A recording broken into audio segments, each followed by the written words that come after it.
Welcome to what I think is going to be an awesome episode.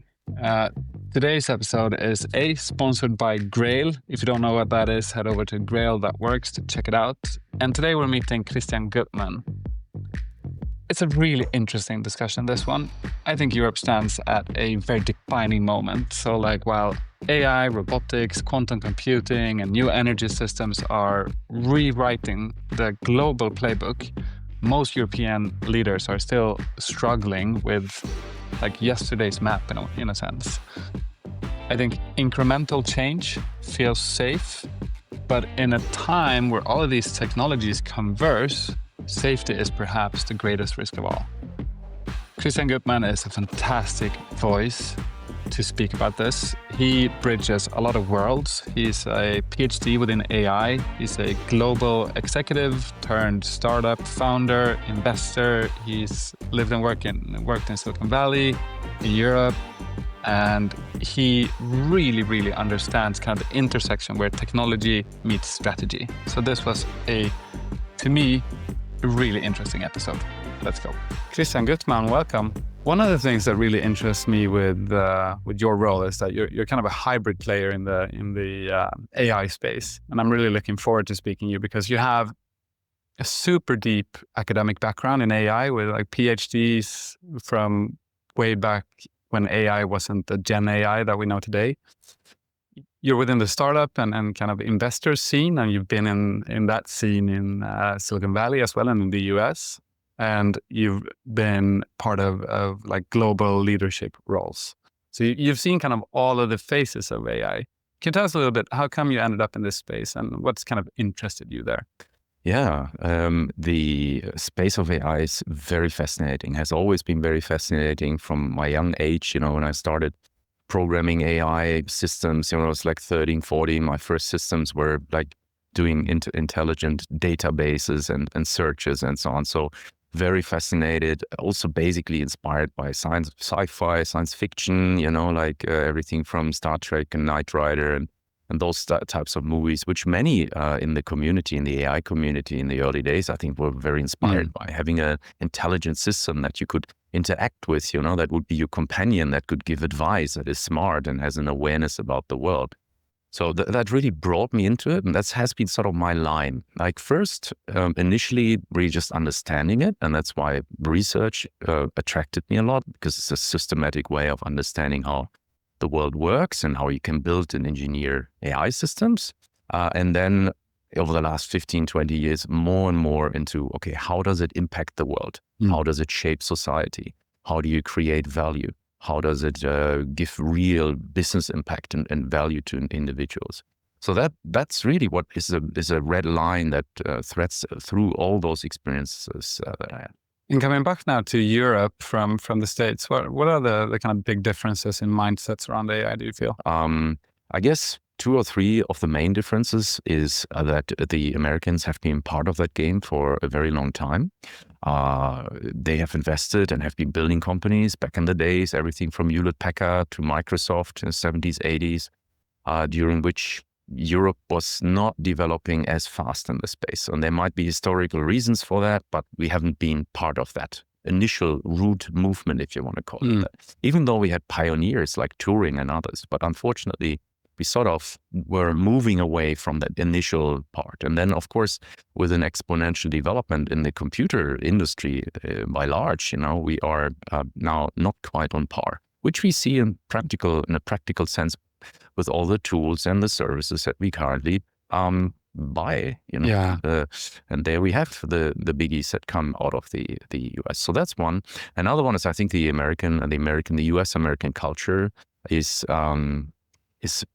very far ahead and very mature when it comes to entrepreneurship, which for me means you have a very daring, risky, disruptive position of your mind.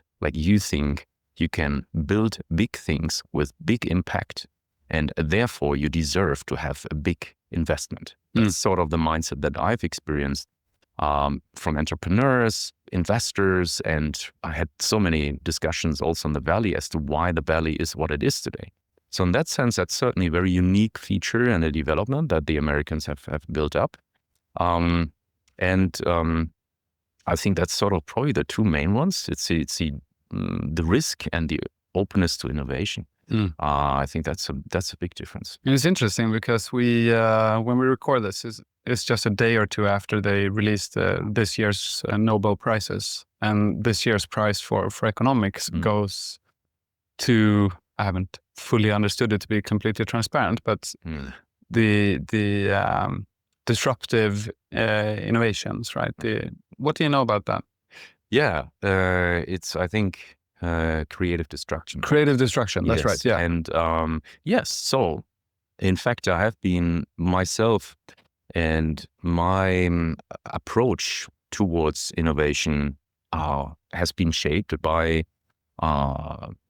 let's say, research and experiences from the Innovator's Dilemma by Henry Christensen, for example, and also Joseph Schumpeter, whom in fact has influenced now the current Nobel Prize winners in their thinking of how can you build an ecosystem that's innovative.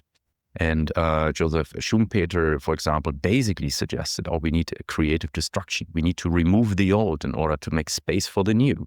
And that is something that, societies have in the US have basically really absorbed and been taken seriously.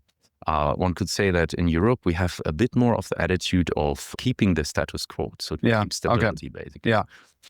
And that's something where we haven't been really forward-looking in that sense. And I think it ties into how do you typically approach AI as a, let's call it a non-technical European company, that you could kind of see like the first level of AI implementations are really just about kind of slapping AI onto existing processes. And it's really a bet on automation. And you might see that 5, 10, 20% improvement in productivity, and it shows up in the short term, which is really good for the CFO. We don't really take that step back and really think of what's fundamentally possible now that wasn't possible a year or 2 years ago, where I think that we'll see that the players that get the most value out of AI, they will probably think more in creative destructive terms. Yes. So, I mean, you're right. There are basically two ways you can apply AI to business. One is you look at your current operations and make them more efficient, cheaper, faster, less risky. And that's very valid. It's absolutely fine. And everyone is looking at it. That's great. The other one is to look at the how do you improve the top line? How do you build new products? How do you change the market, right? And generally speaking, there has been more emphasis on the top line, the second part in other places in the world right now.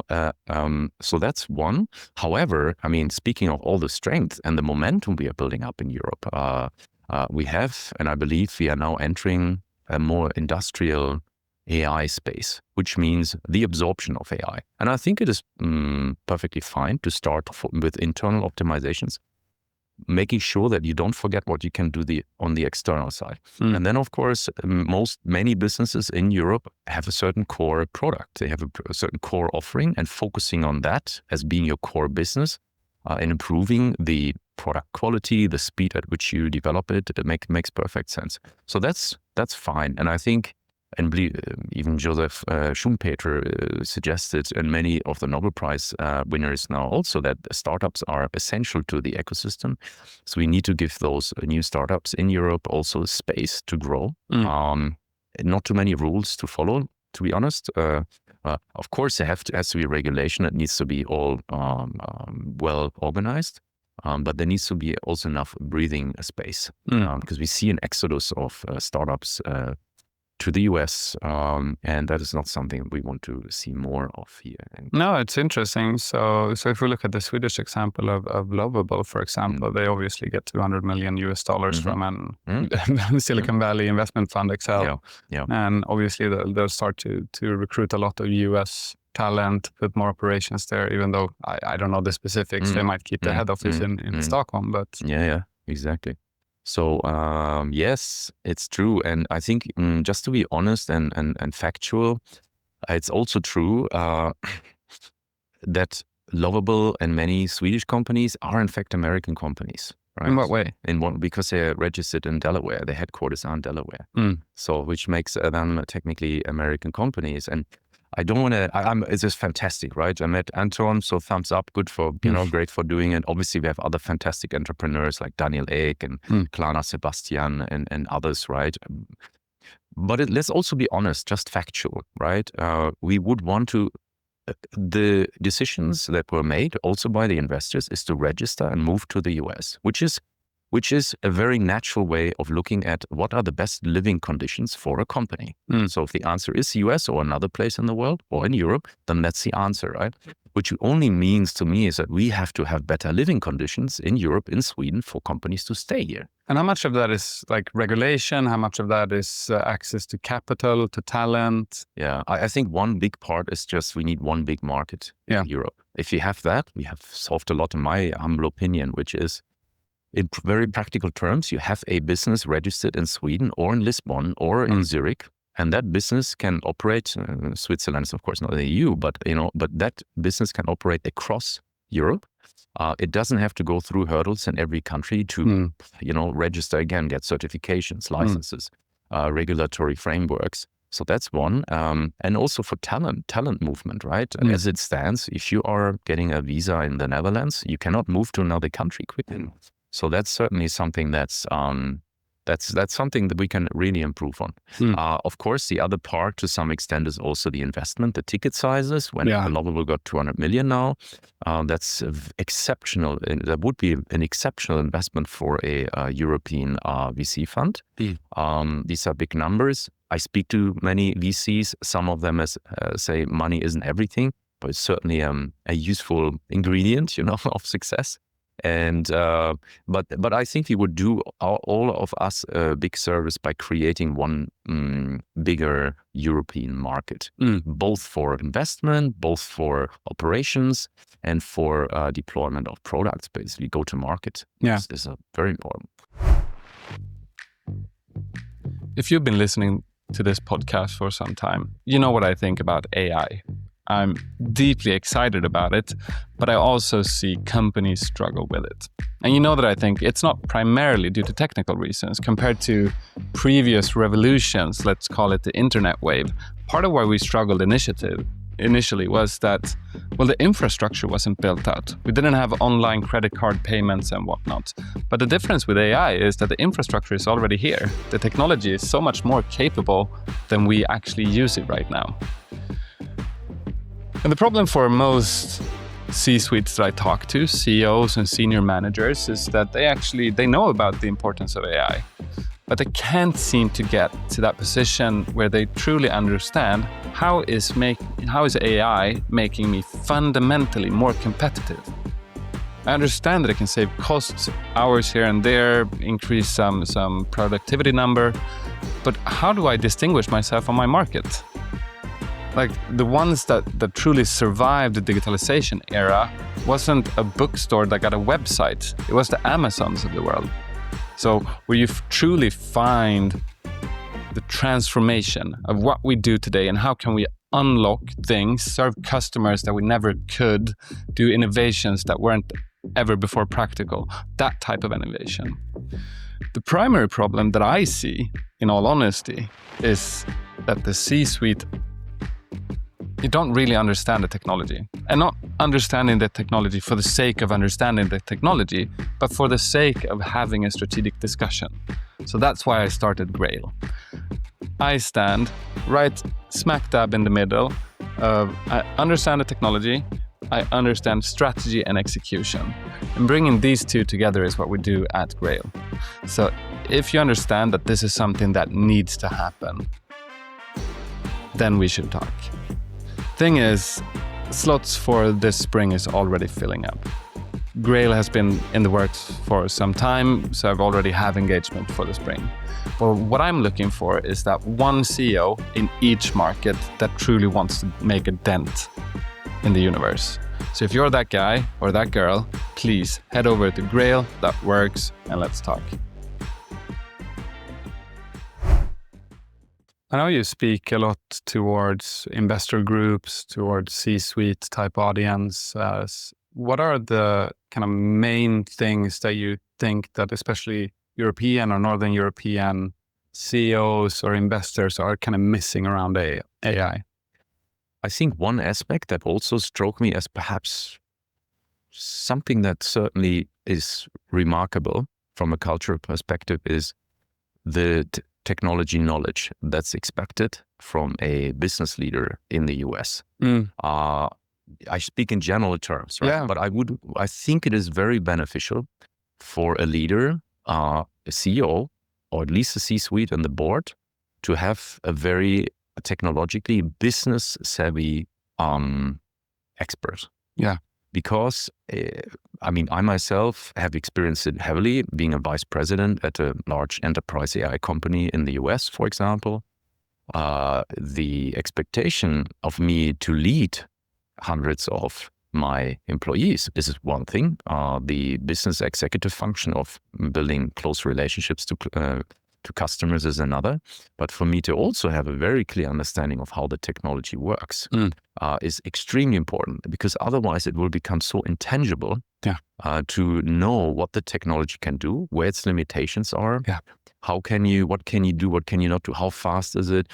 You want to, be not surprised about moments like the DeepSeek moment that we had about half a year ago, right? Where suddenly people said, oh, do we even need data centers? Which is surely on the mind of many more people in Europe now, whether it's politicians or leaders of companies. Do we need a data center? How will that data center look like? How much should we invest in it? That's often on the top of the agenda of many leaders that I'm speaking to. And the question is also, will that be necessary? So, in fact, if there were new algorithms and you knew the technology and you knew there would be more DeepSeek moments coming, the answer might be no. Maybe our data centers need to be much smaller. No, I think it's super interesting that point that you make, that it's almost, because I share the experience, it's almost impossible to have a strategic discussion in the management team around how AI impacts our business unless you have a fundamental understanding around AI. Yeah. And they have great examples in Europe, by the way. I've also hats off, for example, to Risto Sillasmaa, who is the chairman of Nokia and CEO of F-Secure. So he is known, he wrote, by the way, a great book called Paranoid Optimism. He sold Nokia, part of Nokia to Microsoft. But he's one of those people that indeed went to Stanford and did a 2-3 week course in machine learning. So went back to the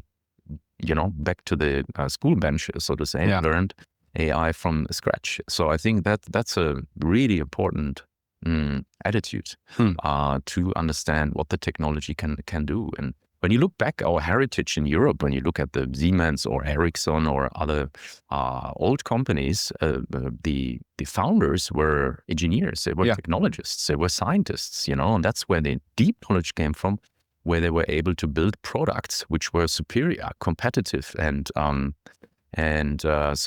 the way, I just also want to contextualize. I think it's obviously we all need each other in the world. I think it's great that we have a strong Asian market in AI.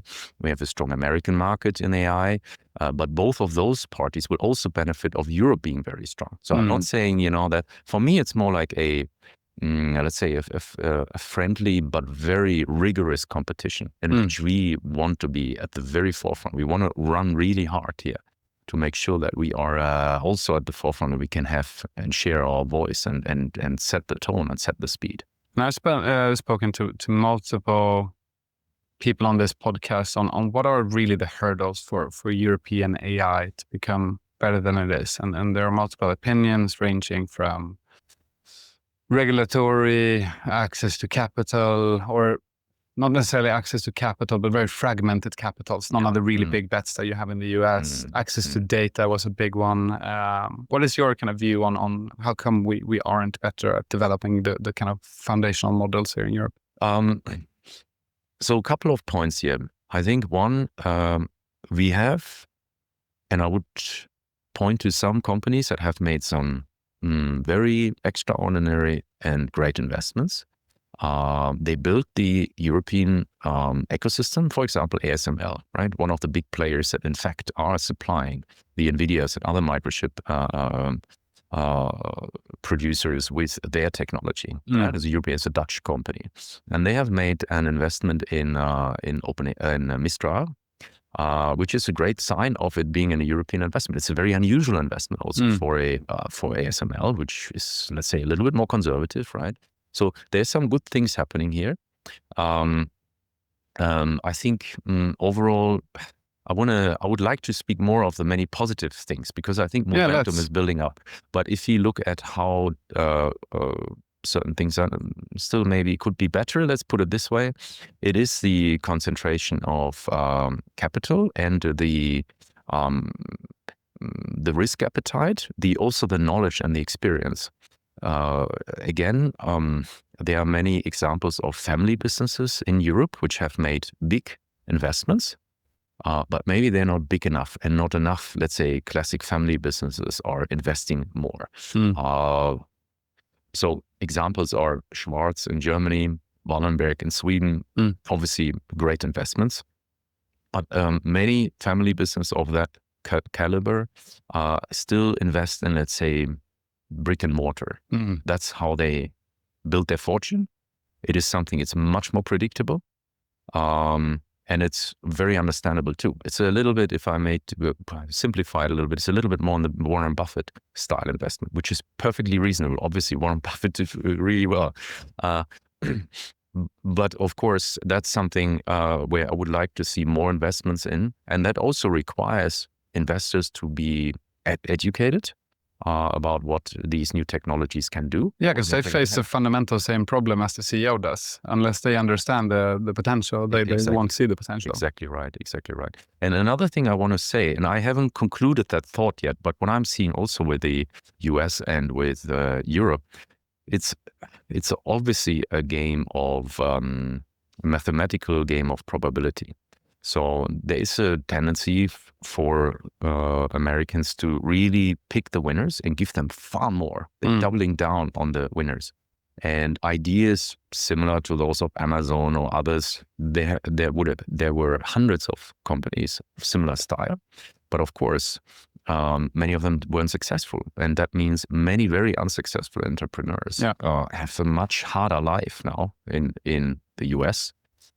In Europe, we even it out a little bit more. Yeah. So we might be putting money in 5 companies, which become medium big, if you're lucky, but there will also be less extreme losers, right? So I'm not sure if we want to embrace that, but if we do not, it also means we may not have these very large companies, which are associated to high risk and high return environments, basically. And what do you think is the second order consequence of that? If we look at it, and we assume that that's true. So the European or the American or the Chinese market, they'll have the massive players that are funded at a scale that we can't compete with in Europe, or we choose to not compete with in Europe. Yeah, okay, so I see like 2 things now.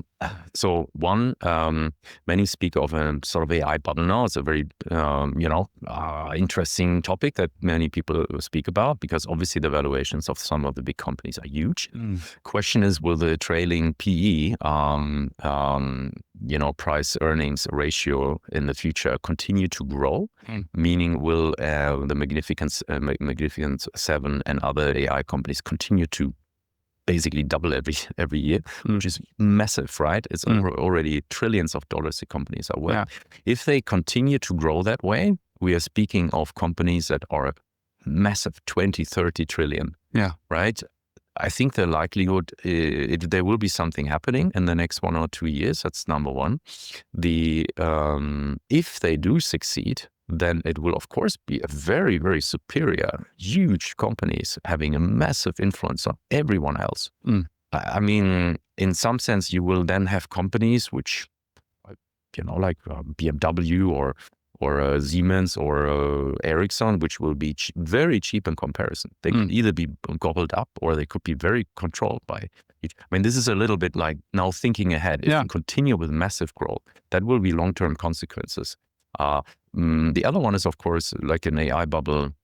happens, right? Like it's bricks, so it bursts, right? Yeah. And so we have a deflation, and then there's a chance for companies to re-establish themselves. European companies also to look at, buying potential AI companies that have deflated in valuation, and then basically piggyback on that and make those AI companies part of their own organization. So that would be. It's interesting because it all kind of ties together. One of the things that I've been spending time thinking about is, I think there's probably no doubt that AI will create, if you just look at growth as a GDP number, it will probably improve GDP.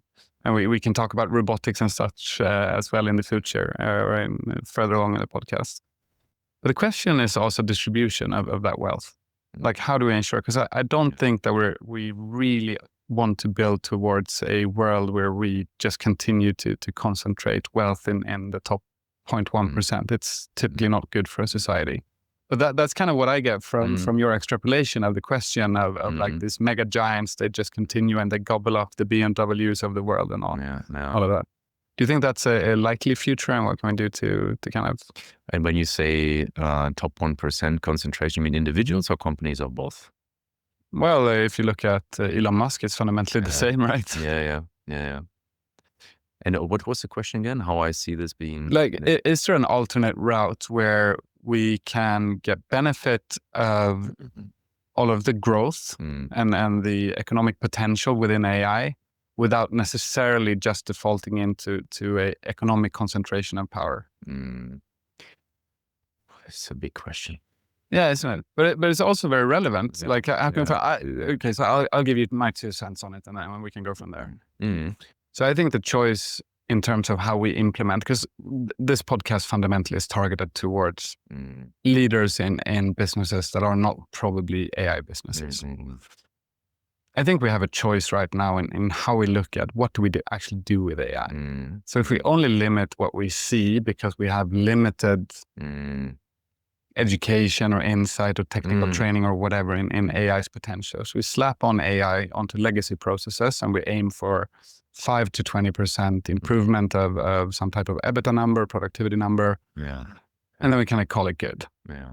And back to your idea of like, how fundamentally do we think differently around innovation in Europe? We're a little bit more risk averse. We don't think really big, but I really think that that's probably what leaders should do, like a complete reimagination. I know it's a big work to do, but fundamentally, how can we transform this business that we're currently in? Yeah. Might be in a low margin business. We have high personnel costs. How can we fundamentally think differently on how we deliver value to customers and build the probably harder path?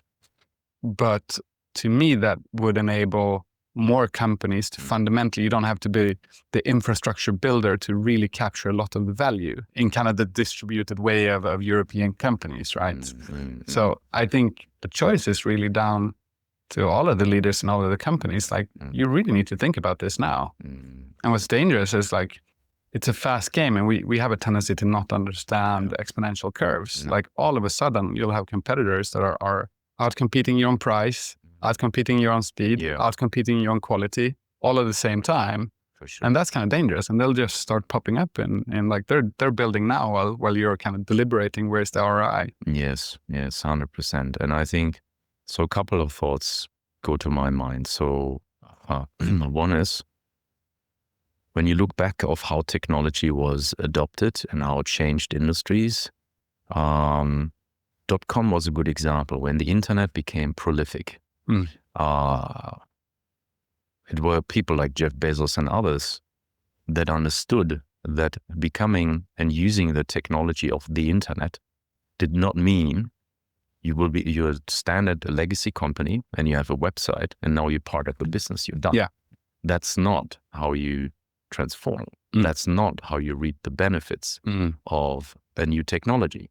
Similarly, and by the way, so how do you do it then? Well, Amazon and other companies went many levels deeper. So obviously it's, yes, the internet and websites and email and so on are something you see on the forefront, similar to ChatGPT, etc.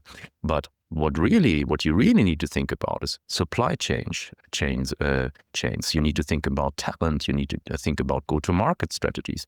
that all changes, and that's the depth of it. So the front end, if you like, the website or the ChatGPT, it's like the tip of the iceberg. Yeah. And the real changes occur behind the scenes. If you really want to reap the benefits and restructure your organization, help your workforce, build new products, you need to go many levels deeper, right? And take this really serious. And I remember I was back in those days in Tokyo, I was in Dubai, and many companies, you know, they did not really, it was 2001, some big music companies, I don't want to mention their names, but they basically haven't really changed their thinking at all. I mean, there were many stories of people saying, hey, have you guys used Google, right? And that was like, obviously already an old technology for most people that were truly in this new technology trend.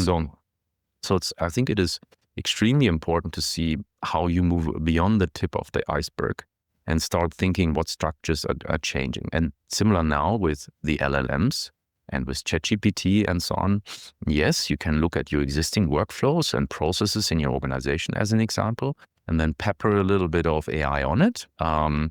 Maybe you make certain processes a little nicer and faster, but you will not see big changes in the organization that get you to a level where you will stay competitive, where you have a good chance to survive, or where you will ideally become even more successful and bigger. Yeah. So I think you need to have a very serious angle at that right now in order to be at the forefront of this tech revolution. Yeah, absolutely. And it is so well laid out, and I completely agree. I do think part of the problem doing this in kind of a quarter economic space is that is probably a multi-year investment before you really see the holistic returns. And it's so tempting to kind of go for the cheap automation plays because you see them on your bottom line next month. Yes, exactly. And to be fair, I mean, look, I have been in leadership, I've been a CEO, and I speak to many CEOs. It's not an easy task. In fact, I know many CEOs that are very, very keen. They see the potential of AI often, and I've been talking about it a lot in the past. I've worked with companies and have seen transformation, but it's often the culture and it's the speed of adoption, right? So, and that means people, you know, it means the existing work processes. It means the love and the affinity you have with the existing products and the existing processes. That's something that you really, really need to work with. If you want to introduce AI, and that's, I think, a lesson learned already years ago now. I think any serious business that just builds an AI team with only AI technologists, which, by the way, I should also highlight, so I'm not suggesting to have pure technical teams. You need to think about change management. You need to think about it as being a startup within your business, with having a go-to-market inside your business, making sure that the consumers of the technology are constantly convinced, and you're continuously improving the inside product, if you like, so that you drive that value forward. Yeah, and I think you underestimate the value of the storytelling around it. Because if we only look at so a lot of companies, they struggle with AI adoption. And if you look at what we present from the C-suite, for example, it's fundamentally an automation play. You don't have to be that smart as the employee to say that adoption means I'm automating myself away. So what I'm lacking a lot is that, okay, in 5 years' time, how is this fundamentally a company where you can excel as a human? What's that story? Like, how does technology plus human make something absolutely extraordinary?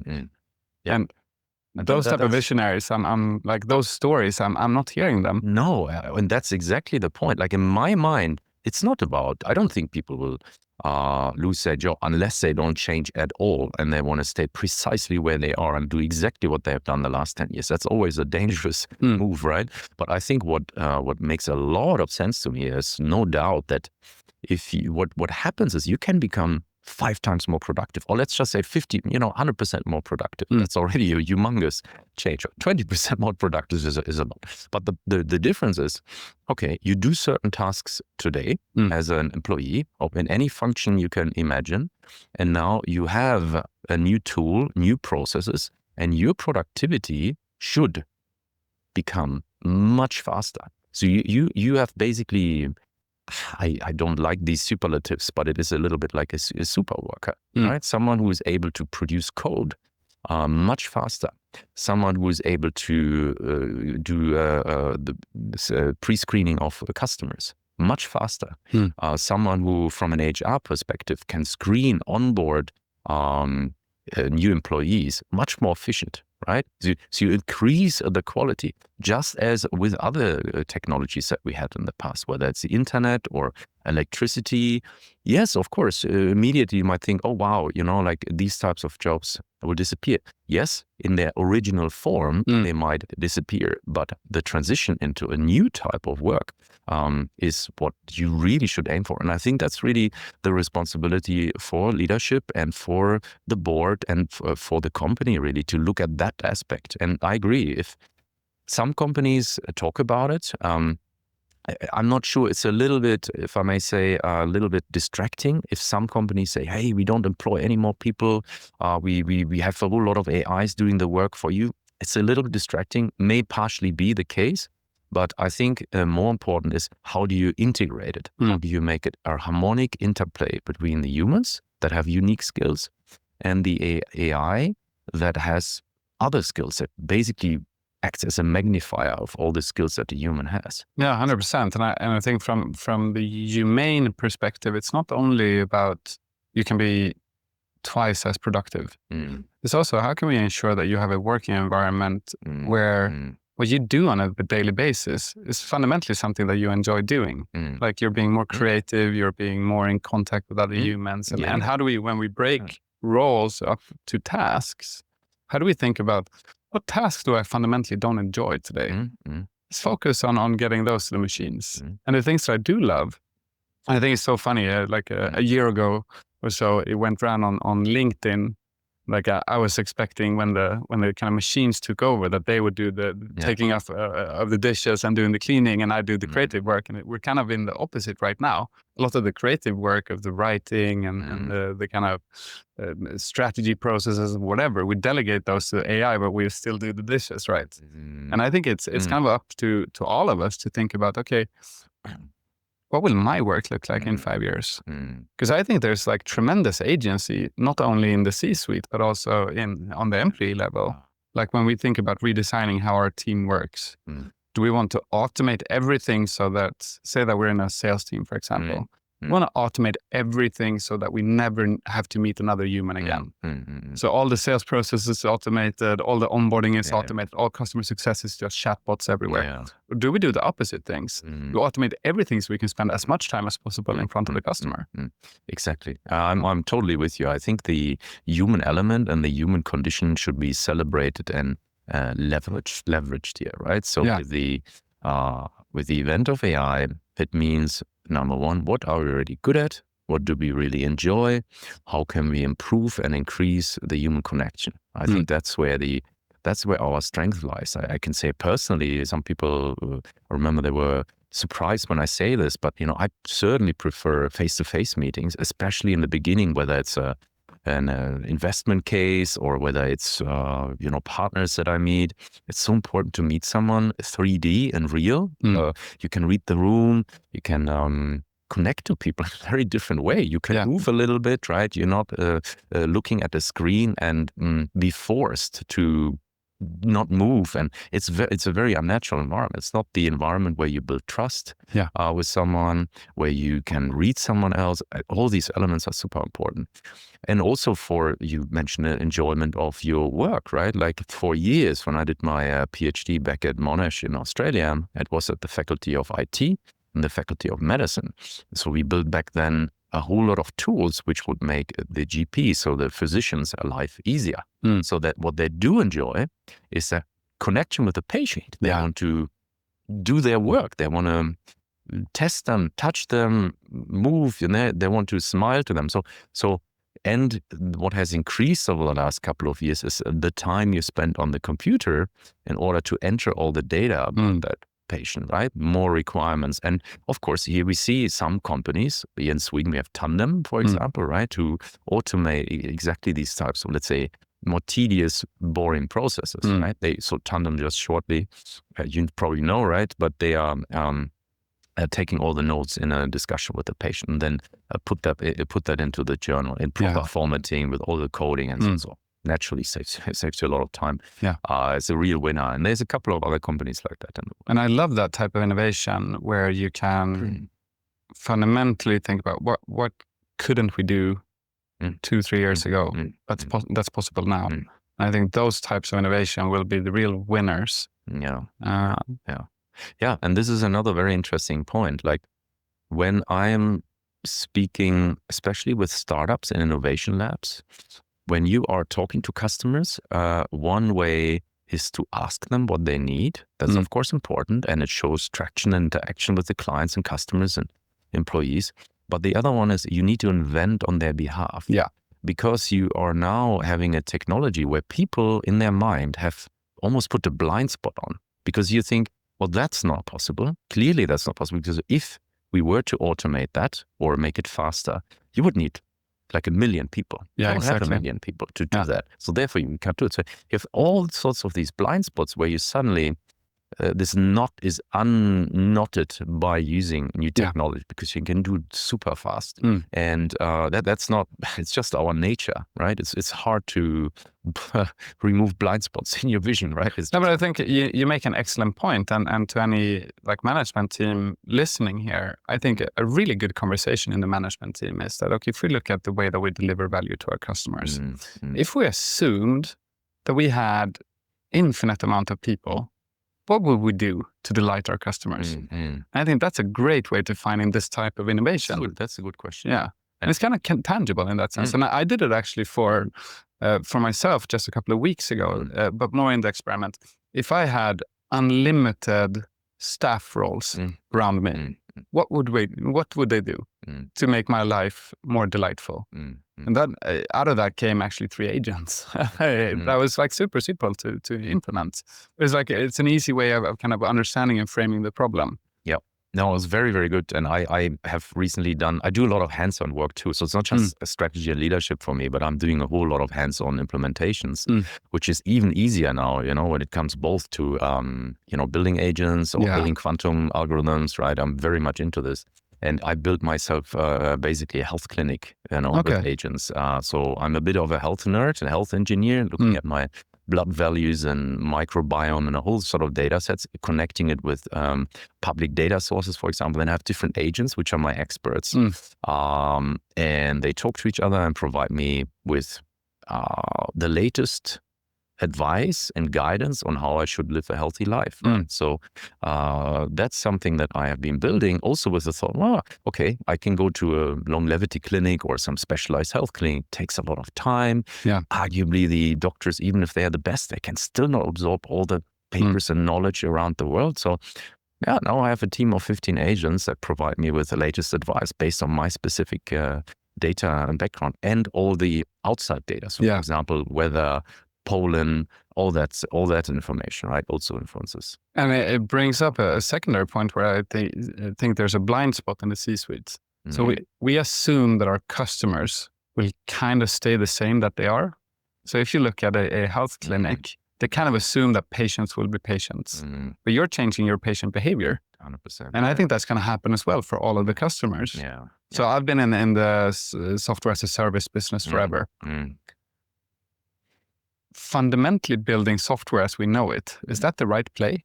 Like, do we use dashboards and all these kind of static views where we have to do all of the analysis ourselves? Is that what we're building towards? Is that the customer expectation in 5 years, or is something completely different? Yeah. I think that's so interesting. Yeah, exactly. And I think you're aware, right, that many say there might also be the moments where an Apple iPhone or Samsung phones that may become obsolete because the way you interact with AI systems will be, through maybe your virtual glasses or just, the microphones, which, by the way, is an opportunity that Europe missed a couple of years ago. I know big players in Europe that I spoke to had the ambition to build basically these virtual assistants and double down on that. Unfortunately, they took a few steps back. Unfortunately, I don't know the exact reasons, But it was, I think, partially a little bit of the immaturity of the technology at the time, because we talk 2019, 2018, the LLMs weren't that far. But the idea of having a different interface and interaction, as you suggested, I think is very, very viable. And it's a very important part of that. Well, what's going to be the future customer experience, the client expectations, basically. Yeah. You mentioned quantum algorithms before. I've never heard the term before. What is that? Now, quantum is basically a family of technologies. It includes quantum computing. It also includes quantum sensing and the quantum communication. Two other examples, which quantum sensing, for example, is quite mature. There's indeed companies even in Sweden and in Europe that you can just say you have sensors which are magnitudes more sensitive to measure anything. You know, eruptions of volcanoes, turbulences in the air, whatever it might be. So that's actually quite mature, super useful. You know, now with the rise of sovereignty and military applications, obviously very important there, but in many other spaces. So quantum internet, I can put some light on that too, but quantum computing is basically you have the ability to solve very, very, very complex problems much, much faster. You can ask me a question about why it's relevant for the C-suite now, because I think it's extremely relevant right now. You need to, with AI, that's like, you're in the middle of the storm right now, right? With AI, you must act now. And I know lots of CXOs and leadership and boards are acting. Try to act as aggressive as you can. It will be good, right? I mean, the ROI of higher risk project is usually, yes, more risk, but it will be a big impact. But with the quantum part, we see the storm brewing. Can you kind of roll out where are we currently in the technical capabilities of quantum computers, and what will we start seeing in more the commercial space over the next 5-10 years, do you think? So super exciting area, right? Yeah. So, because I think so much to talk about. Let's start from some basics, maybe. I tend to do that, some anchoring, you know, where are we now? So good to note that the Nobel Prize winners in quantum and physics, I think it was, they received the Nobel Prize last week too. Was it 2-3 quantum winners? So we see obviously traction. Quantum computing has become a very successful field also in the, maybe also worth noting right now, 2025 is a year of quantum. So 100 years ago, Schrödinger, you know, all of us know the Schrödinger's cat. He basically went to Helgoland, an island in Germany, and he discovered, or let's say, he wrote down the many of these fundamental mathematical formulas that are still used today for quantum computing, quantum mechanics. And quantum mechanics is underlying quantum computing. We talk about concepts, and I don't want to be too technical, like superpositions, which suggest that you have states which are 0 and 1, like you would have in classical computers, but at the same time, all the states in between. This is the confusing part, which literally no one understands in the world, including Einstein. It just happens to be an effect that we observe, and it turns out to be an effect that we can use without actually understanding how it works. In principle, very practically, it means that you have the ability to build quantum algorithms, circuits, with certain qubits, and you can solve logistics problems much faster. So in airlines or delivery of parcels or what it might be, finding the optimal assignments of crew members and you know, airplanes, etc. Or logistics, you know, how do you send parcels in the most efficient way, turn out to be extremely complex problems. Computationally, and with a quantum, you have the ability to solve them much faster. Therefore, acting, providing better customer experience, faster shipment, quicker turnarounds. If there's like a strike or machine at the airport that does not work, you can recalculate the entire schedule in seconds rather than in days, which is a reality today. And by the way, this is very clearly linked to lots of costs. So airlines, as an example, happen to know that space a little better. Or quite well due to friends that work in the space, but you need to hire hundreds of more people in order to make up for those gaps, which you would not have to do if you are actually using quantum optimization. So I'm not sure if I have been too quick here, but the end, it is also worth noting that quantum gate computing doesn't exist properly yet. the amount of quantum bits we have, the circuits we can run is very, very limited. And and the machinery you need to build in order to have quantum computing is very complex. So that's where we are today. But the speed of investment has been very quick. You have lots of investors being very aggressive, again, especially in the US and also in Asia. We do some good things here. Happy to elaborate on that. And the applications are very strong. Like I invested in several quantum stocks last year. When you look now at some of them, they have done really, really well. They have gone up again another 300%, I think, the last 2 weeks, I assume, due to the quantum Nobel Prize winners, right? So that has gone up. Arguably very highly valued right now, but no doubt in my mind that will continue to grow. And yes, if you speak to the normal quantum physicist, they will tell you, this is ambitious. Like, we have no control over quantum states. You guys are dreaming, right? But we have to be now very smart in Europe and make sure we invest in that new technology early on. We cannot wait until we come to a point where, it works. So now maybe let's do it.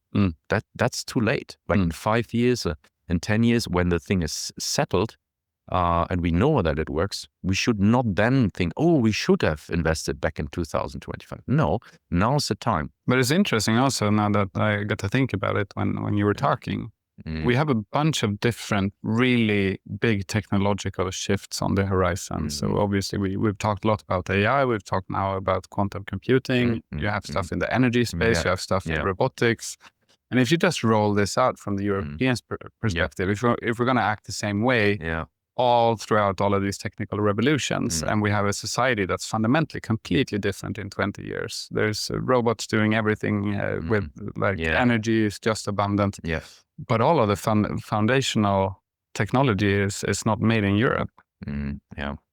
That's not the future I want to see. No. I want to see a future where we have a substantial contribution to this development. We have to.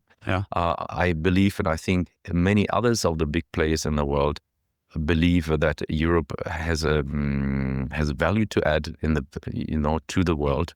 I'm sure the many countries in Asia, many countries in the Americas do see Europe as a culture and society that can contribute. We need to be economically strong. That is absolutely important. Otherwise, we will just have much less say. So that's obviously, I'm saying something that is probably obvious for most, but it is, of course, a very, very important. And yes, there are many technologies which are now on the rise, many which we will not be able to discuss in the podcast, but I can mention them quickly, at least, where I think we need to, in Europe, be aware of them. That doesn't, it doesn't necessarily touch all CEOs and industrial leaders that we have in Europe, but they will still be influencing our way forward. It includes space tech. Okay. So I have been looking quite heavily into investments in space tech too. There are several companies that are now looking at sending satellites to outer space, and they optimize that, right? Looking at 10, 20,000 satellites to be shot up with rockets, right? And it's still mostly like communication and stuff like that, or is it? Are we talking about, I don't know, space industrialization? Space industrialization. There's basically, it was also great to hear, it was a German government minister suggesting there that those that own space will own the power on Earth, right? Yeah. So it's absolutely important. It is everything to do with the minerals, the metals, the expansion to other planets. I mean, it may sound still far away, and it sort of is, but the roots, it starts now, right? So there's a lot happening in that space tech area. Energy, clearly, right? I mean, that's something, if it's not for the AI data centers, which may or may not come in the future, it is also big space, right? A fusion reaction, also far away topic in some ways, but there are companies very, very deeply involved. So energy has always been a big, big topic. Yes, and so I'm saying all those things because I've invested in many of those companies. And if you like, it's a bit like which is classically called the shovels and the picks, right? Picks and shovels of the gold rush, right? The cooling systems. They also so cooling systems, neo clouds, new types of microprocessors. There's a whole lot of companies that are supplying this entire ecosystem. Which have a chance to expand in other areas other than AI too. Yeah, from the investment perspective, I actually use a lot of like AI to kind of follow the Magnificent Seven in their value streams downwards. And there are so many interesting companies doing like small little things, but are doing extremely well off of the rush to AI. Yeah. Very, very well, very much. And another big area, which I think we already discussed, is the humanoid robots. Yeah. So I don't know if you want to go into that now. Let's. Yeah. It became a nerding out session on new technology. I love it. Probably. Yeah. But all of this is very connected. Like, exactly. To have it on your agenda. Yeah. And if the minimum you're doing as a CXO or SV, senior vice president or board member is to put a book next to your night table and read it, right? And listen to an audiobook or what it might be. So I've read tons of books on AI by this point. I haven't read that many on robotics. Do you have any recommendations for like a good? So I love the books that kind of lay out what fundamentally changes in society as a consequence of this new technology coming out. So I approach it from an organizational and leadership perspective primarily, even though I also love sci-fi. So I think that's fun, but yeah. Ooh, I need to think a little bit about what's sort of the most recent books that talk about robotics and humanoid robotics and how there's some practical impact in society. Well, I can just maybe it comes some books come. We can put it in the show notes afterwards if we have some good ideas. Yeah, but I can say that it's probably one of the first areas that really interested me. And when I started my research and when I worked back in the 90s on robots, they were already very popular then. And I may describe that this has been around for a very long time. Right, the effect in the classic Russell and Norvig book of AI, which everyone that does AI has surely read. The Bible, I hate to use it, but is talking about Shaky, the robot at SRI, Stanford Research Institute, in 1968, 1972, something like that, where Shaky, the robot, would be moving with a logic implementation from one room to another. And the reason why it's called Shaky is because a robot was built in a way that it was just very loose. So the thing was shaking all the time, was, going against the wall and so on. But these were the early days of robotics. Those initial successes led a whole lot of sci-fi authors and so on to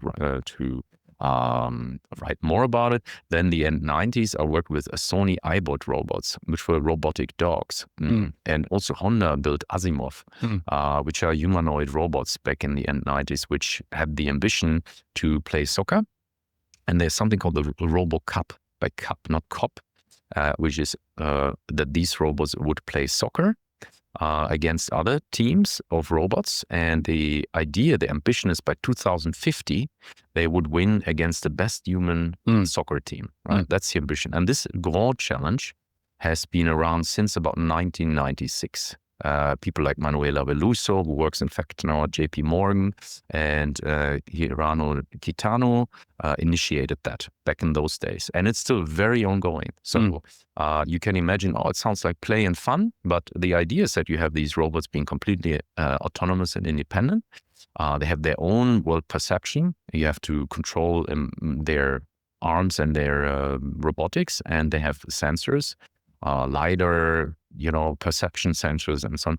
So it's number one, it's a much more complex domain than, for example, Go or chess or ChatGPT or LLM. Much more complicated, right? Because you live and work, you're in the real world. Yeah, and especially if you want them to be multi-purpose, like the idea of actually having a robot here cleaning up the kitchen. And then going and folding sheets. Exactly right, exactly. And so there is a couple of companies now exactly looking at that, of course, right? And I was 6 years ago, I need to look up that company again, but they had indeed this robot arm installed in the kitchen, which would, make your food and cut your meat and all that. But the tech demos are super interesting. I remember just a few years ago that they were not that cool, or they were cool, but in a novelty sense. But it was quite clear that they fell over all the time and stuff like that. And quite quickly, you see demos that are really rapidly improving. I was with Mark, the CEO of Boston Dynamics. Oh, okay, yeah.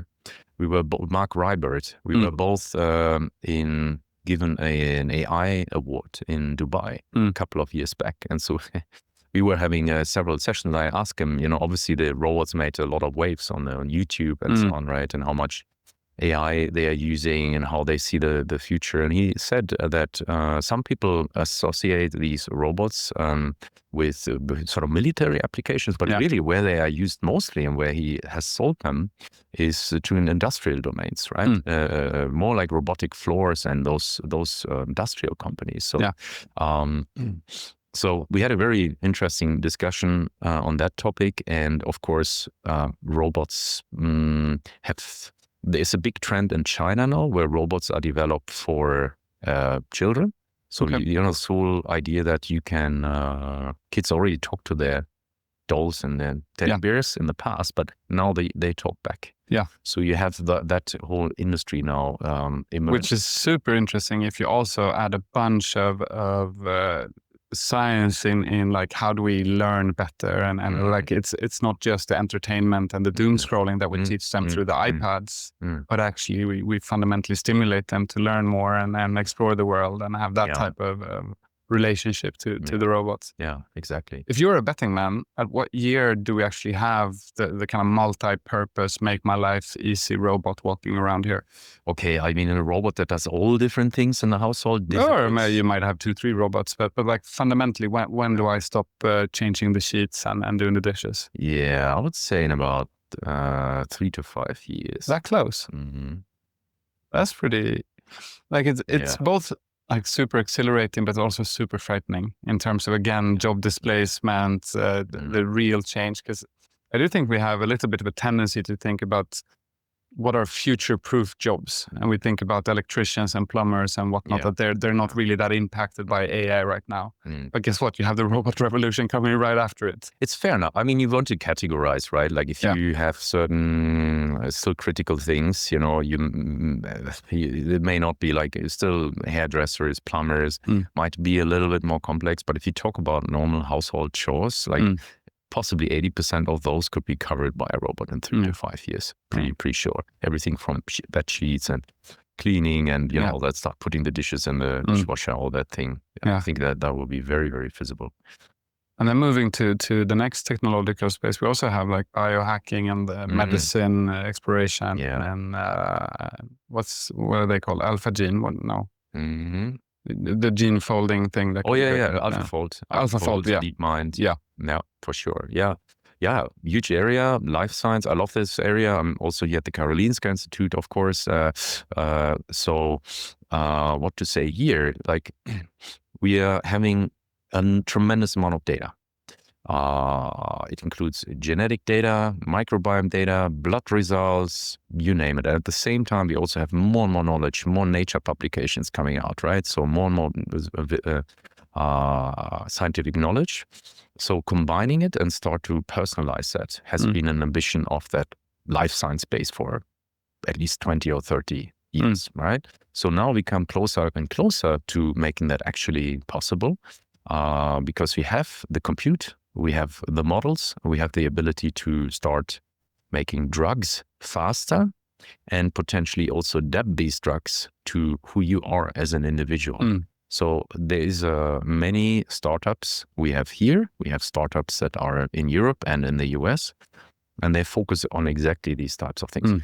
Drug discovery is one of those things where I have recently put more emphasis on personally, because I both build prototypes in quantum computing, where you can, little side note here, right? In quantum computing, you can actually simulate the real natural conditions under which molecules and peptides connect to the biological counterpart. And that you can do on the deepest possible level, therefore improving the prediction as to whether these drugs are successful or not.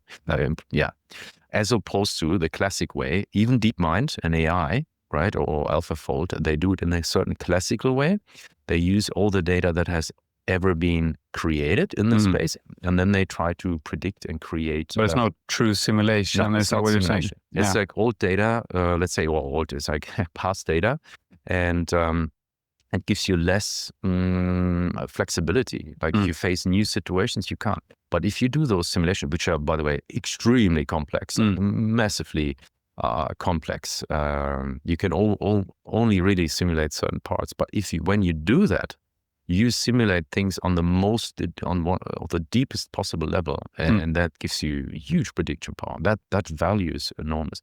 So that's a little side. Yeah, but it's so interesting. And I think it's obviously not just going to happen within medicine. I think think about how we develop, I don't know, engineering processes for, I saw when I was in Silicon Valley last week, they just released a new car that was, from an engineering standpoint, 100%. They say it was 100%. It probably wasn't, but developed a lot through AI. And obviously, they have completely different solutions for how does the suspension work and the brakes work and stuff like that. I think they have more than 1,000 patents from it. But they just 3D printed the car, which is so interesting. So this type of like fundamental change in being able to truly simulate and do something completely different versus what we do today is probably going to touch every industry. Yeah, exactly. Yeah, it's you have, and it's also fair to say when you asked me earlier, quantum and AI, the machine learning AI that we have today is still very based on the idea that you need a lot of data. And the data will turn into something useful. And that's totally valid. There's a lot of value in many of these application domains now. And I think we should talk a little bit about agentic AI and multi-agent systems too, which I think is super. It's funny that we're 1 hour 20 into the podcast and we haven't really talked about it. But you mentioned that. That's probably the beginning. That's the first exactly. thing we should talk about. But the quantum part is really, that's looking at real simulation of existing scenarios, like real time. So it gives you a very, very different perspective of what compute can do and what value it can create, right? So the past data, turning it into model part is more well known, but it also has its limitations and its challenges. The quantum part is it will be a must-have in 3 or 5 years. Oh, and with the quantum part, very important for the leaders that listen to the podcast and the senior management, it will take time to adopt quantum. The reason why I mentioned you need to be on the ball right now is it will take you minimum of 2 years for anyone to even learn how quantum computing works. Because it's so different. What I briefly mentioned with the number of qubits and the quantum circuits, it's a different world. It would be like you are, instead of driving a car, you start to fly a plane. You cannot just, it's about the same. I just go into, no, you talk about very different concepts and it will take you a good amount of time. And already now, of course, many should know if they don't already, the companies are investing in encryption, quantum safe encryption. Because right now, the non-encrypted or the normally encrypted data is something that can be cracked in the future by quantum. And that means that every communication we send around today can be read in 5 years' time, potentially, right? So therefore, it's probably in your interest to make sure, unless you really don't care what information has been sent around today, to look at that quantum encryption part. So that's something I think is just one example of so many. You need to prepare your organization now for that new big wave of innovation coming. And I'm almost I'm certain that latest in 5 years' time, we talk a lot more about quantum. Quantum will be the topic, number one topic, and we will also talk much more embedded robotics and embedded AI, which that's actually what it is, robotic AI. It's interesting how many of these technologies kind of intersect over a period of 5-10 years and how massive the change is. And again, if we're assuming the position of a C-suite who's kind of taking let's make a fast follower bet on AI, how dangerous that is, because it's not just going to be AI, it's going to be the next thing and the next thing and the next thing. So you fundamentally need to back to creative destruction. Back to that, you need to, from an organizational perspective, truly acquire the skills of innovation at this point in time. Yeah, exactly. And I think now we talked a lot technology. I have a feeling like maybe 70-80% was technology, because I feel so embedded. I feel so rooted in that. But of course, for me at least, and if we had the more business-like discussions when I sit together with CEOs, the question is, of course, how does that turn into value? How does that turn into change in the business? And how can we track that change? These are the really important questions that you need to look from a business perspective, right? And I have been a board member at companies also. It's like setting the rhythm and setting the tone for that is extremely important now. I think it's important for the stakeholders of every company, and therefore the board that is responsible to set that pace and set the targets properly. And I put it a bit blunt, but that's then also the executive team, and the company needs to put that into action. That's really a very strong responsibility for companies in Europe. I say it a little sharper here because I want us to be very successful, and the pace has to increase. And I'm happy to help, right? I think you're also happy to help. So, but I'm ambitious, I'm competitive, and I'm also good-spirited in an international global perspective. So I just think that, we have a tremendous potential, huge talent, and a great ambition, right? We can absolutely make it happen. Well, how does that look differently? So say that we've converted somebody in the audience now. Yes, I agree. We need to urgently do something different tomorrow versus yesterday. What do we actually do? What are the decisions that I make? I had actually the thought, how do we now turn this into some practical actions, exactly. Right? So, I mean, it depends always a little bit where the company is right now, from whom we talk to at the moment, right? So let's assume I try to give general guidance, but let's sit down. That's important. Like, where's your business now? How big is your business? Is it a small, medium-sized company? Is it a large company? Is it a company that already started doing automation? What's the general culture, or when it comes to change and when it comes to technology? I think there's a whole lot of important questions you need to look at before you give very generic advice. Because now comes a bit of generic advice, which I have been giving for 10 years roughly. And it adds, there's more advice coming. But roughly speaking, of course, you need to start.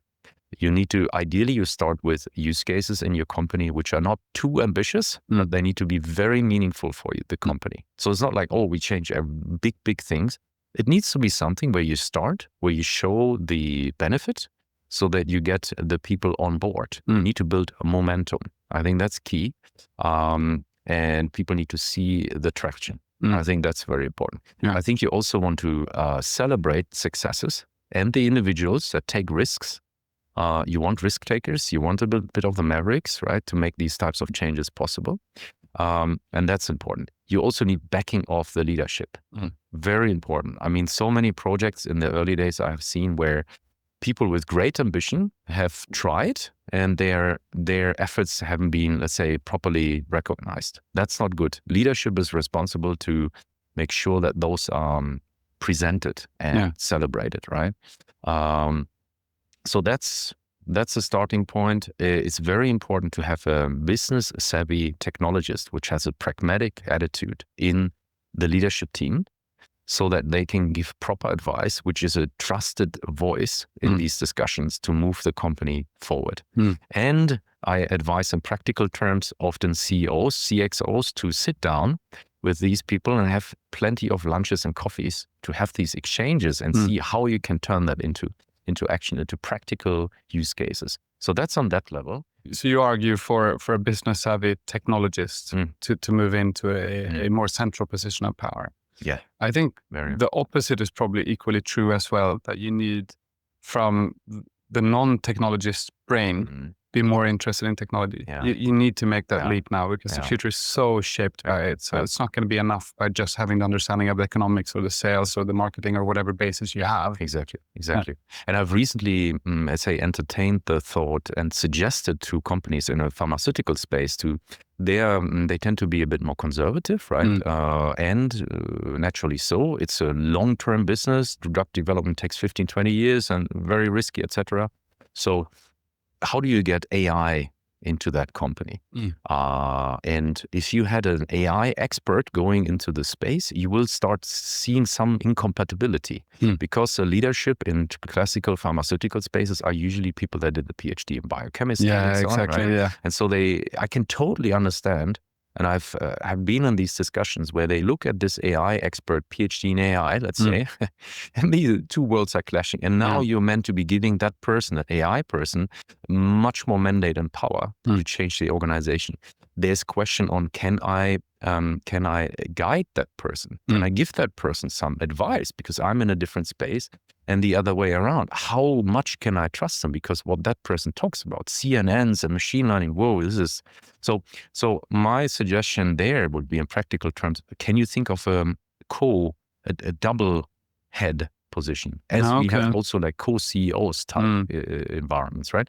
One that has business savvy or industry savvy AI technologist, and the other one being in the core business, but a very strong AI interest. That latter person would also need to be well integrated into the entire operational business so that they can help translate those changes. It is, I think, not a good idea to have only an AI technologist with all the background and all that, and then say, yep, here you are, you get a mandate, change big things in the company. Yeah. It's a difficult. Yeah, and like this is traditional change management that we've learned so much around the just general digitalization. How many of these initiatives just failed due to the fact that we delegated it only to the engineers, and if it were to be successful, the changes need to actually happen in operations, in marketing, in whatever. And if you support. Yeah, exactly. So the kind of power dynamics of how you run the business is so central to the success. And as you probably know, right, like this MIT report that came out a month or two ago, where it suggests 95% of AI projects fail. And if you look deeper, right, what does that mean? On the surface, you say, AI does work. No, if you look deeper, it's things like integration, it's adoption, it's cultural changes. So that's where the bottlenecks are at some sense. Yeah, and I also think, I mean, there's been plenty of takedown pieces on that piece as well. But I think for me, the most interesting one is, how do you define success? Again, coming back to, is success in a period of deep innovation, is it only measured by ROI in a period where you would expect the real return on investment to come in 2 years' time? Is it by definition a failure? I don't think necessarily it is. And maybe there's probably a bunch of really bad AI implementation. I'm not saying that it's not, but I'm saying it's it came at an inopportune moment because there's a lot of fear, to be honest, in these positions of power from the CXOs that we're talking about, that they see that I don't really understand the technology, but I'm also deeply afraid that I'm going to be completely irrelevant in 5 years' time if this actually happens. So that's so scary that I prefer actually not to look at it at all. I think that's a dynamic going on a lot. Yeah, I understand. And I think we also had a discussion before the podcast that I think, so the Nordic AI Institute is certainly helping in these types of discussions to, number one, demystify, what that means, and to create a story. I think that's how is the big picture looking like? Because just, let's say, closing your eyes and turning away from it is probably not a long-term strategy of success. And as I said earlier, sometimes it takes a little bit to start suggesting, hey, how can I see this as a really great opportunity? Like, I personally have always been very early adopter of new technologies. I would imagine. We both have an Aura ring, right? Finished product. And I mean, it's great. It's an opportunity to learn. It's an opportunity to turn this into impact. It's an opportunity for your business and the people that you have in your business to be more successful, right? So that's how I look at it. It's great. Yes, does it come with more risk? Yes, but it goes back to Schumpeter and the innovator's dilemma. We have to relearn and open up on how we destruct creatively and maybe constructively existing systems to make space for the new. That's rather than only looking at what we need to preserve. The world is moving too fast to put too much emphasis on preservation. So it's a very it's a fine. We need to obviously also look at the whole spectrum of society and our workforce to see how we make that happen, so that it becomes a good journey for all of us, most of us at least, right? Because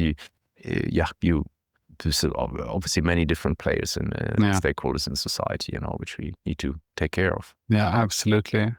Let's make sure that we don't end the podcast before we've actually dealt with the agents and multi-agent systems. Exactly. Let's make that the last big turning points. Yeah. So where to begin in that discussion? What's a good starting point? Yeah, exactly. The most, in many ways, the most important threshold now in both. It's an area that I did my PhD in and did most of my work in innovation and research in. So multi-agent systems and agent systems. In very simple terms, what's an agentic AI system? Let's start with when we have the chat GPTs and we have applications here, then you often have things like chat with your data, or you talk and you discover things and you have deep research, and that's a typical RAGs and so on. So many people are familiar with that. The next one is agentic AI. So it takes it a level further, which is a bit like a workflow. So you have certain steps which an agent takes, or which a chat GPT takes. And it, in the simplest of ways, it might say, you do first understand my question, then you go out and find information, and then you turn it into a report. That's a typical agentic workflow. Yeah. And it has 2 or 3 qualities, let's say. One is it becomes a more structured way of getting things done. And secondly, it is it's a very predictable workflow, so it doesn't deviate, right? So that's in very simple terms what an agentic workflow is. And I had my first real experience outside of like playing around and prototyping this in my engineering departments just before summer. So they develop enterprise code. So we couldn't really do the vibe coding stuff for a long time. Then we Claude Code, the last update that came before summer, we actually managed to connect the visual sketches so it could actually interpret them as machine. Like, these are the changes versus what we currently have in our code base. And then we had a couple of agents, one product manager, one front-end developer, one back-end developer, one quality assurance, and they could actually develop the whole code and the change. So my first experience with this fully working was, it was a small functionality, but it would have taken an engineer maybe 2 weeks to develop. I got the sketch at lunchtime, and at 1:30 I had a working upgrade in our production environment. That's like such, you talked before about 20, 30, even doubling of productivity. That's like 10x the productivity. So it's kind of here and now, which is fascinating to me. And a lot of, obviously an engineering process is quite nice because it's also follows a structure of what needs to be done, and not all processes are like that. But it is here and now, and I think that's a good thing to understand. This is not, especially in Europe, we don't really see that many implementations yet of multi-agent systems. Yeah, and now I want to also make sure what I just mentioned is agentic AI. So the next level is actually multi-agent systems. It's important to distinguish. All right. The difference between a ChatGPT type interface or an LLM interface is you're just chatting and discovering information. Agentic AI is you give it more power to do stuff. Yeah. And obviously this is very useful. You mentioned now one example can be in customer interactions or what it is. So it's really, really good, very powerful already, but it totally doesn't reap yet. Now comes a big thing. So go for it. It's not, these things are not multi-agent systems yet. And it has both a huge impact on what's required to build multi-agent systems and what multi-agent systems can do. Difference being, we have barely any multi-agent systems out. You have autonomous agents that make their choices as to what the next steps are. That's the difference. And they have the ability to interact with other agent systems in a dynamic way. That's what multi-agent systems are, and they operate normally under open conditions. Now, you may wonder, why would I want to have such a thing? Because it gives you basically this exponential power to do tasks in a much faster way, in a much bigger way. You have the ability to let these agents figure out what they want, work with others. And that's true multi-agent. Agentic AI doesn't allow you to do that at all. These are very deterministic workflows. That the agents do some things in each step, which is probably very wise to do at this point in time. Multi-agent system is also completely different to machine learning or LLM research. So the tradition and the core and the root of that is in a very different research field, which has existed for 40 years. So now, what is it in practice? When you have these systems, they need to have abilities to negotiate. They need to have abilities to assess how to collaborate with each other, assess what the abilities of the other agents are. That happens to be much of my PhD research, which I spent many, many years doing. When you talk about negotiate, would you say that they negotiate with other agents, or do they also negotiate with other humans as part of their... Both. Yeah, that's interesting. Human mixed AI teams.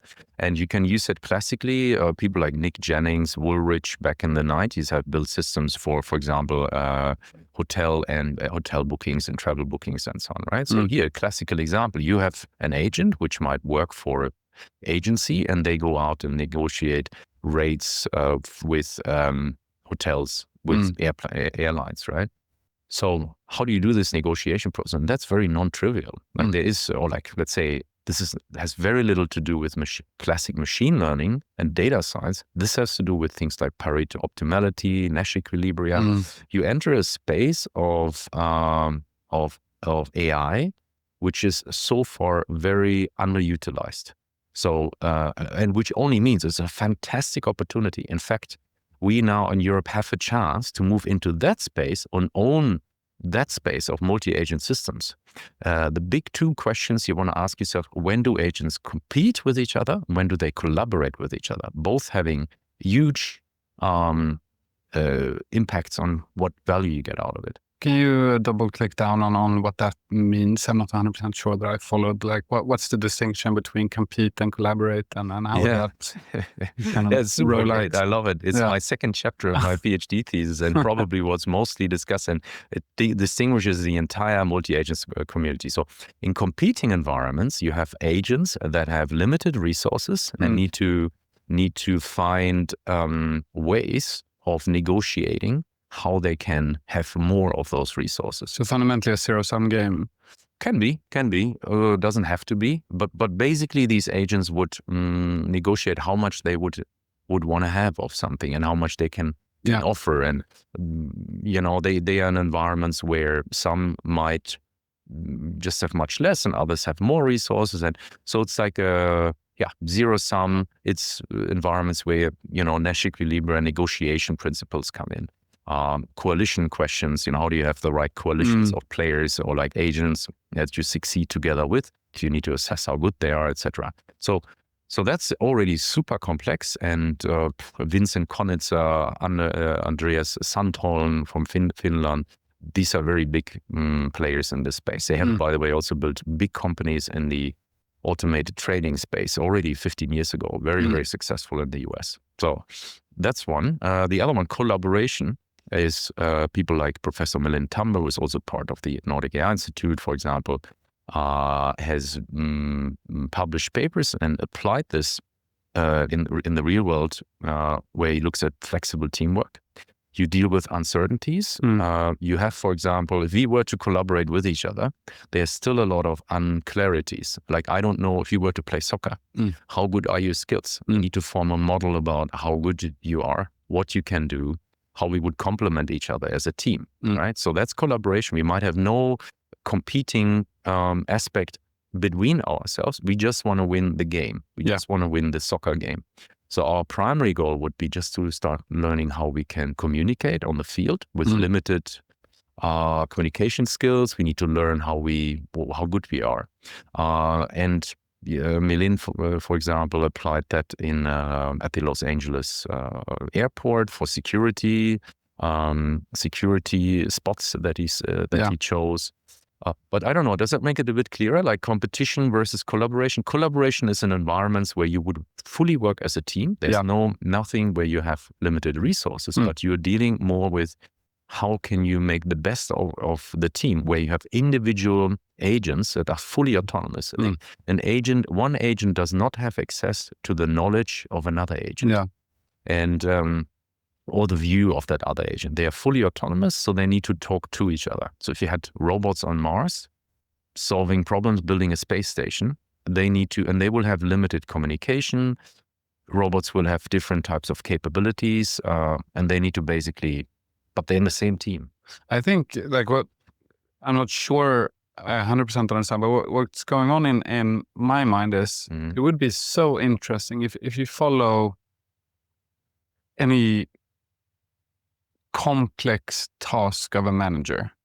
It's fundamentally, it's pretty similar principles. It's sometimes collaboration, sometimes competition. Like I've been in the field of strategy for so long. We talked about real simulations before, and then having the idea of we want to get to this position.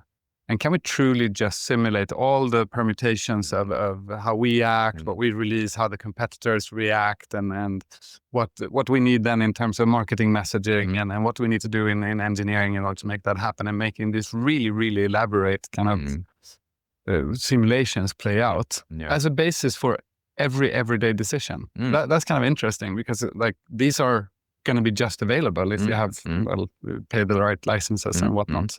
And those are actually a great example of something called the micro simulations and agent simulated systems. Okay. So what happens there is you have these agents or entities, and you make them act with each other. So in Sweden, in fact, there were lots of applications where you simulated every single Swedish person based on certain qualities as to where they live and how they, what they earn, how they travel, etc., etc. This is, by the way, already implemented 1999 here in Stockholm, right? Okay. And then you would simulate what would happen if a pandemic occurs. So, you know, Arlanda, someone arrives, how fast would the virus spread? Given those factors that I mentioned, travel, you know, you apply theories of infectious disease, you know, how a virus would spread. You look at calculations and likelihoods, and then you would see when you simulate this whole, when you simulate Sweden, or in fact Europe or the world, right, how fast the virus would spread. So that's a more, let's say, a passive way of simulating entities. I actually worked on a project where I looked also at the active part. When you now have agents in play, which would be proactively assessing that spread, like a hospital or pharmaceutical company, and then you would make them act and plan what to do under those circumstances. So these are in some sense two different spaces, right? The first one is more simulating the interactions and the spread. The other one would be a proactive planning. How can we influence the outcomes? Exactly. It's interesting. And what are the, again, coming back to societal implications, if this is not just something that's kind of the spearhead of modern medicine, and we have one implementation of it, but this is an everyday occurrence. Again, coming back to the idea of like superhumans and super workers, like if you had this kind of incredible analysis power and simulation power, and I think that would correlate probably pretty positively with innovation as well. Because you could take a lot of risk out of the innovation. And Ingo Timm in Germany, a professor, he has a very strong thesis where he suggests that we should have these simulations much more, having these types of digital twins in order to understand what effects certain actions in a company or a product would do. And he was referring, I mean, it's the same in automobile, right? You don't build a car and then you drive it against the wall 100 times. It would be terribly expensive. Instead, you have very sophisticated simulation environments to just save that amount of physical damage, right? And so, and that's very similar here in some sense, right? You could apply that. Yeah, it's super interesting. Hey, this has been absolutely fascinating. It feels like this could be a 3-hour pod. Thank you so much for coming and sharing. I would kind of love to have a peek at your investment portfolio. It's one of the insights after this podcast for me. What are you most excited about to finish out? I think we are at a time where much of those ideas and dreams that I and the AI, my friends in the AI community 20, 30 years ago had, now turn into reality. So having humanoid robots that you can talk with, that you can interact with, that can help people, I think it's an exciting time. There's a lot to do still, no doubt. Also, how do we solve problems like alignment problem? How do we make these robots something that we really attach to and so on, but it's certainly super exciting. It allows humanity to be on the next level of exploration. Also, we can think of how can we start going outside our own Earth, right? How we can we go to new planets with the help of AI, robotic AI, and so on. How it gives us the ability to look deeper and discover more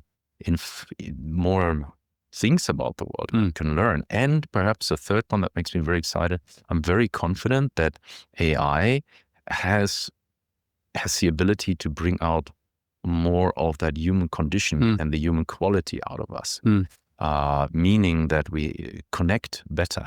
I think we have now been in a bubble over the last 20 years where our attention was taken away with many apps, with the technologies that take away our attention, that hijacks us.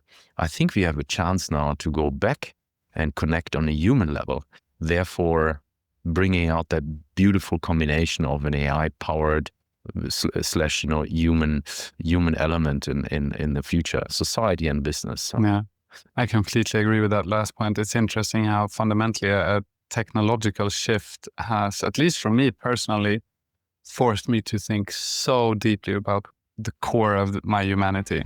And that to me is fascinating. Yeah. Thank you so much, Christian. Thanks for having me.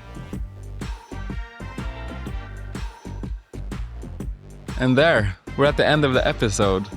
I think it's so amazing that almost 70% of you actually listen to the end of the episodes, especially for long format. I'm so thankful for that. Like, the engagement numbers is fantastic. Before we leave each other, 2 things. First off, this episode was sponsored by Grail, and I'll make no secret about Grail is the company that I'm starting. So it's the future of AI, and how can we unlock value that's not just automation, but actually building towards a future that we want to live in, like a future where I want to work, augmentation. So head over to grail.works to know more. Secondly, I'd appreciate so much that you listen to this podcast. But even though 70% listen to the end, almost 70% are not subscribed either. So if you can give a like button, a subscribe to all my channels. We're on LinkedIn, we're on Instagram, we're on TikTok apparently. We have an awesome webpage, and there's so much more content. Like, yes, the reels and so forth, but what I really would like to push for is that every week I publish a long format article, which is the pinnacle of my thinking. So it's the most interesting thing that I come across that week, either in podcasts or in other endeavors. And I try to write about it towards you, a senior leader. Like, what is the crucial takeaway from the most important part of my week, let's say. I publish that on LinkedIn and on my webpage, thinkroompodcast.com. Thank you so much, and see you next time.